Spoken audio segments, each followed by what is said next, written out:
of love and community building, that we're going to make that a top priority. I tell you, the New Democrats will do that. Well, first of all, Mr. Layton, when we took government, it's well known that there were backlogs of hundreds of thousands of files in every single category of immigration. We've been working to bring those down. We're admitting record numbers of people. That's what we're going to continue to do. The fact of the matter will be there will always be far more people willing to come to Canada than we can admit in any year. But we're going to keep making sure we admit as many as we can because our economy needs it, our society needs it, and we're all better off for it. And that applies just as strongly to family class as any other class. I want to get to something back to the original question that Jade asked, which is about multiculturalism and how we see the future of our country as a multicultural society. I think the key thing is we got to take the politics out of multiculturalism here somehow. Minister Kenney, your Minister of Immigration, has been segmenting the country into ethnic and very ethnic. It causes enormous resentment among Canadians.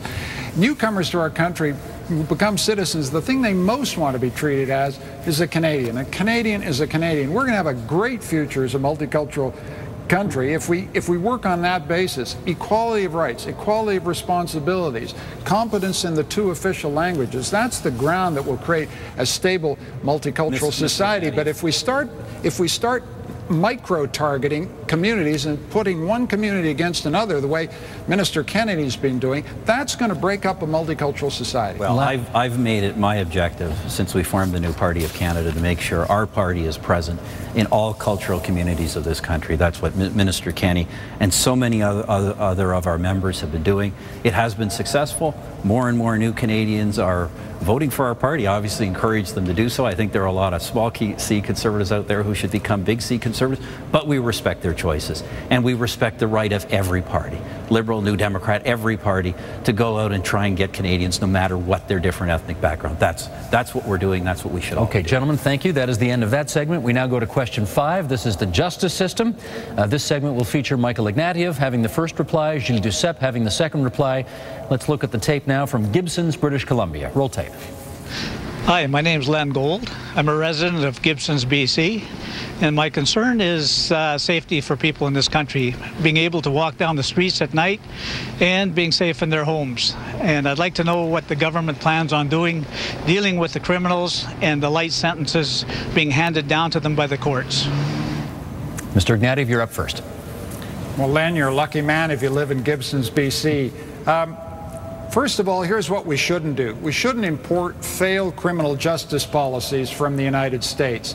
Mega prisons, mandatory minimums have failed in the United States. This is Canada. We have to have a criminal justice policy that's right for Canada. One of the things, if we're going to be tough on crime, we got to be tough on guns. The Harper government wants to gut the gun registry. This will reduce public safety.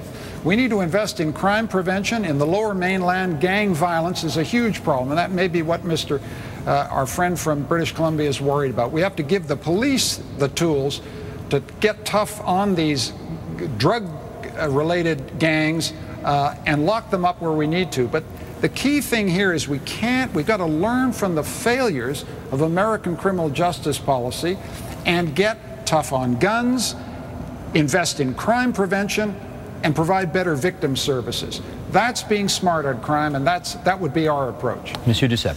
Yes, I think that this government made a lot of demagoguery on the question of being tough on crime. They're saying they're tough on crime, but Mr. Harper is very soft on crime in his own office. I would say that when we look at the criminal rate, it is declining.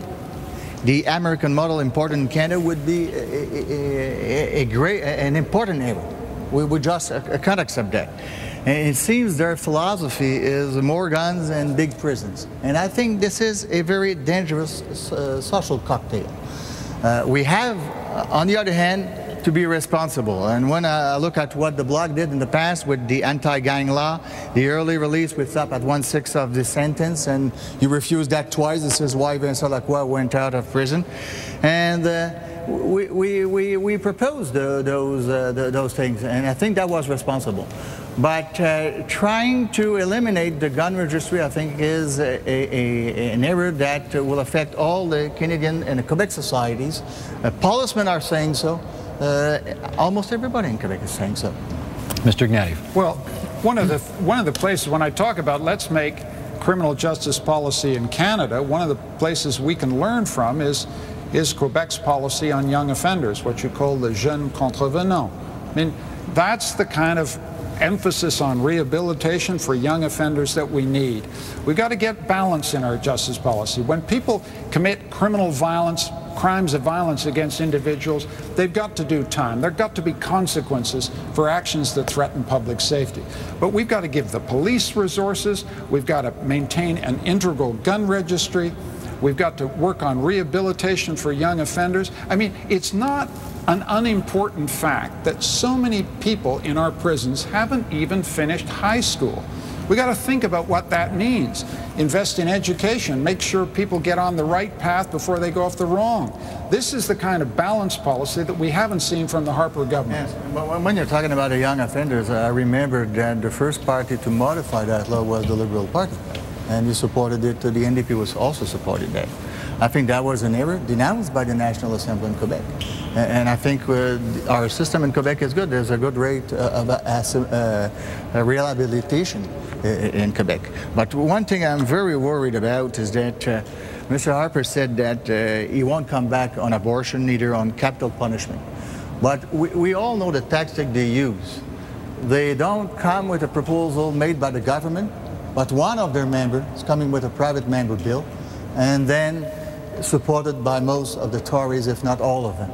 So it is one of the danger, if that party is in majority in the House of Commons, that they will use the same tactic. We don't want to talk about that, but one of the members will come, and then we'll see. They will try to make the abortion illegal, and it could be the same thing with the not illegal, but for the capital punishment to reinstate that. Well, again, I think what Mr. Duceppe is referring to is also the politics of fear here. Crime is always a serious problem. When you've been hit or knocked over or had your purse stolen or the victim of personal assault, it matters to you and you want consequences. But you've also got to understand that crime in our country is not increasing. The politics of fear is designed to exploit and create fear. Mr. Harper specializes in the politics of fear on the crime agenda. And we need a balanced policy that's based on evidence, not ideology. This is the man who, tried to take apart the long-form census because he doesn't like facts that disagree with his ideology. We need criminal justice policy that's based on the facts as we see them. Tough on crime where we need tougher sentences. Rehabilitation. Crime prevention, much more investment in crime prevention, and more victim services, a balanced approach to this problem. Okay, that's the end of the one-on-one.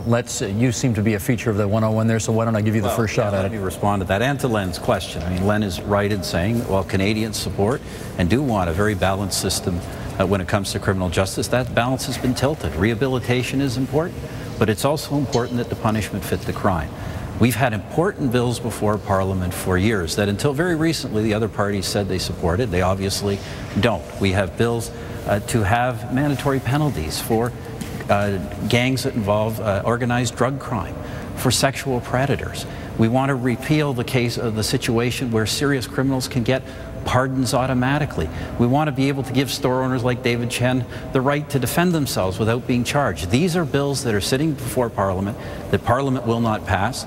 I'm hoping when a re-elected Conservative government gets back, what we'll do in the first 100 days is we'll package these bills together and get them passed, because this is what Canadians expect us to do. They expect us to take crime seriously and have punishments that fit the crime. Jack Layton. Well, I'm glad that you're supporting the legislation we proposed around David Chen and that sort of situation, small business owner in downtown Toronto. I think the problem here is that you haven't fulfilled many of your commitments. You promised that there would be 2,500 more police officers for community policing, but that promise was simply not kept. And policing is very important if we're going to reduce crime levels that Len was talking about. Similarly, we do need some prosecution in certain key areas. We'd like to see carjacking and home invasions and the recruiting of a young person into a gang to be an offense. But most of all, we've got to focus on prevention in the first place.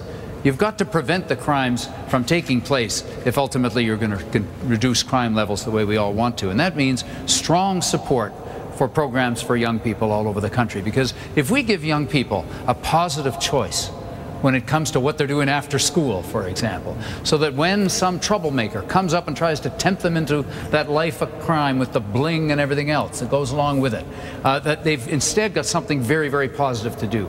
And all over this country there are people working so hard on these kind of programs, it's fantastic. And not all of them can manage to access these programs through tax credits and that kind of thing. We've got to be supporting particularly those vulnerable neighborhoods, and we have, that's been a hashtag fail on this issue. Mr. Ignatieff. When Mr. Harper says, you know, if he gets another government in the first 100 days, we're going to have some giant omnibus crime bill, I don't know about you, but it gives me the shivers. We've got to have balance in criminal justice, and we're not going to get it from the Harper government. I met a young boy in Winnipeg, just speaking to what Mr. Layton said, who was poised between falling back into a gang or finishing high school.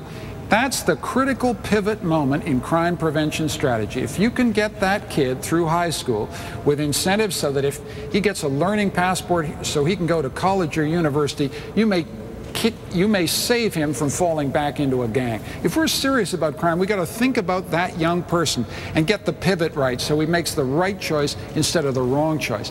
You can lock people up forever in prisons, but I worked in prison when I was a young graduate student.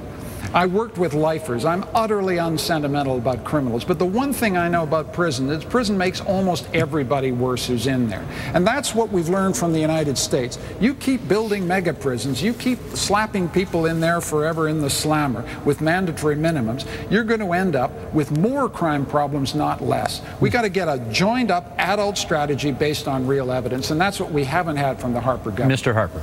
Well, we're making investments in youth crime prevention programs. In fact, there were renewal of those very programs in the budget we just tabled before Parliament, and yet all the opposition parties decided to combine and force an unnecessary election instead. I hope we get re-elected. We're able to pass those important initiatives because they have been effective programs, but none of that relieves us of our responsibility to make sure that punishment fits the crime.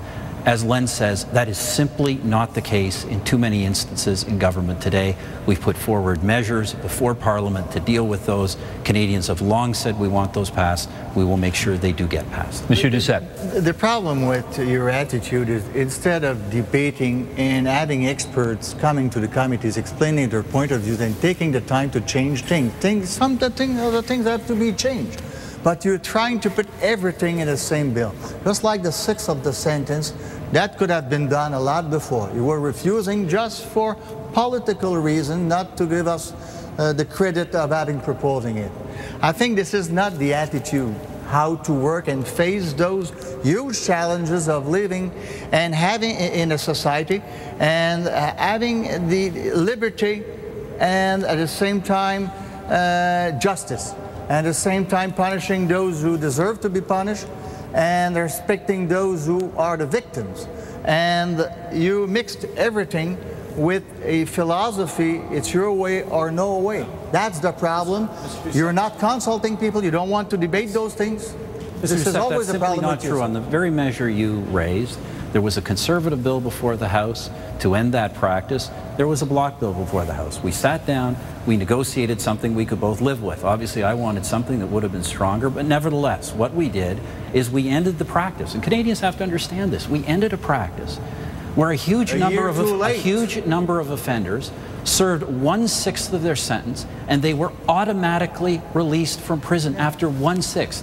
And yet the Liberals and NDP oppose that legislation. This is the kind of lack of balance in our system that we have to correct. But Mr. Harper, people Jack Layton's turn. Mr. Harper. Jack Layton, please. Jack Layton.